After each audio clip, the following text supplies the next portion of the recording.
Welcome back to Not Your Normal Guy, a YouTube channel where we talk about the cultural implications of different kinds of media. Today we're talking about Captain America the Winter Soldier, and this movie is a very action-packed movie from the very beginning. It was a fun movie to watch for me.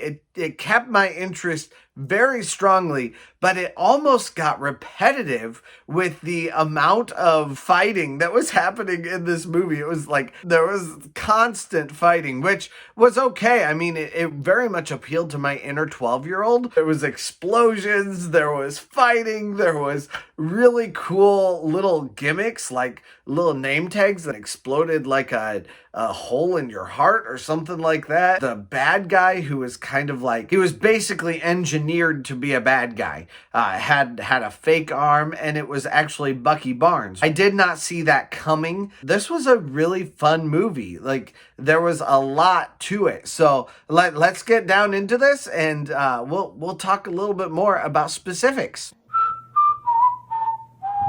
Before we get started, I just wanted to tell you guys that right now during quarantine, I am going to be releasing a video a week.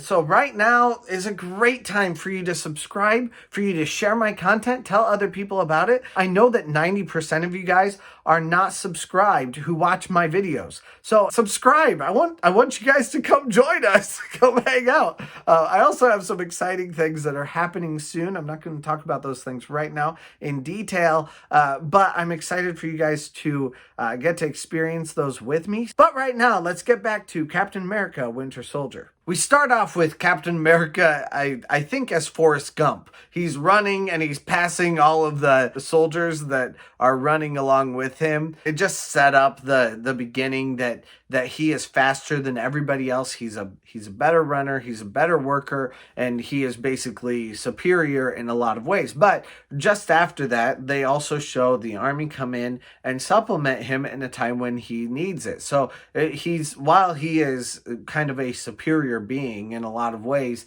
he's also he needs other people to help him, and I liked that setup. This movie really gets into a lot of more negatives on SHIELD. Basically, SHIELD has been infiltrated by Hydra from its inception. That's the whole point of this whole movie. I actually wish that they would have shown how SHIELD just kind of has slowly corrupted itself.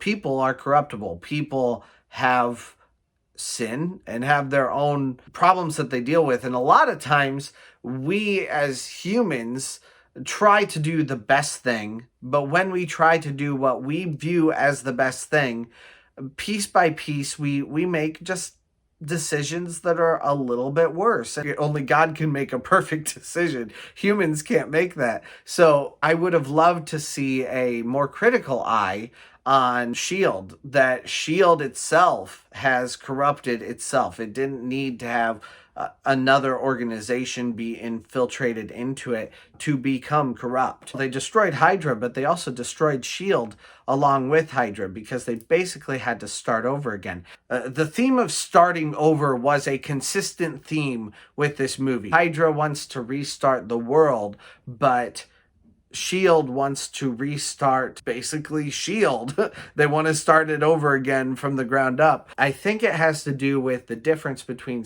restarting a smaller organization like SHIELD versus restarting all of society.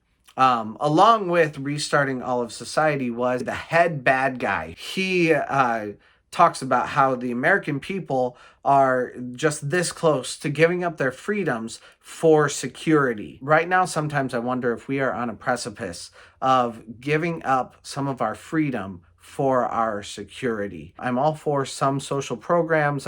I think it's a very nuanced topic, but we cannot give up our freedom for what the government wants to provide for us. And it's something that was brought up in this movie that made me think about that situation that we're in right now with COVID. We are kind of becoming dependent upon the government right now. I actually think a government who is benevolent and wants to take care of their people is a very good thing, but I also am wary of it. And I think that's a good thing for all Americans, to have a little wary eye on the government's power. I suppose I'm talking like the libertarian I am, so come after me if you want in the comments. Now, one thing I really liked about this movie is Natasha. Natasha, from the beginning all the way through to the end, she is ruthless, and I've never seen her be this ruthless in any of the other Marvel movies before. From a very early scene, they set her up where basically she like uses a guy's head as an anchor for her to go down this flight of stairs, and you see his head go like bash into, like he had to have died at the end of that. This is like a family movie, it's supposed to be, but man, it was a little bit gory. Nick Fury in this movie, Nick is killed in the movie, or at least we think he's killed until the very end. Spoilers for a movie that's 10 years old if you really need that. Nick is a fascinating character, though. He dies in kind of a ruse so that Hydra will not be still trying to kill him. Get Captain America activated to move against Hydra within S.H.I.E.L.D. It's a little bit convoluted, but there was never a time when I started to lose interest in this movie because there were a lot of questions that I had about why different characters were doing what they were doing, and it all came together in the end. I think my favorite scene of this movie was where Natasha has infiltrated into Hydra, basically into like the bigwigs of Hydra. There's one lady that is a part of Hydra's like main bigwig team, and she all of a sudden just starts shooting all of the main bigwigs, and it's Natasha, and I was pretty interested in watching that unfold. I was going, oh my word, this woman, she's killing everybody. What's happening? Natasha, the way they showed it was really cool. She didn't like peel off her skin. She had like a digital way of masking herself, and I loved that. She like presses some buttons and takes off this like digital mask. It was so much fun to watch that, because it was something I guess really I've never seen before. I've never seen that kind of creative thought put into some sort of a disguise. These movies seem to have a preoccupation with name tags that explode. Maybe I'll stop wearing name tags. Kind of worried. I wear a name tag at school every day. I really liked this movie. It was funny. It was action-packed, mostly action-packed. Like I said, it appealed to the 12-year-old boy in me. It has the loud, bombastic shots. It was a great, funny movie, and it made me also think a few things. And I like movies that make me think just a little bit. I think this is a movie that you should definitely go check out, and maybe you can tell me what your thoughts are down in the comments. And I'll talk to you guys again in another week. Bye.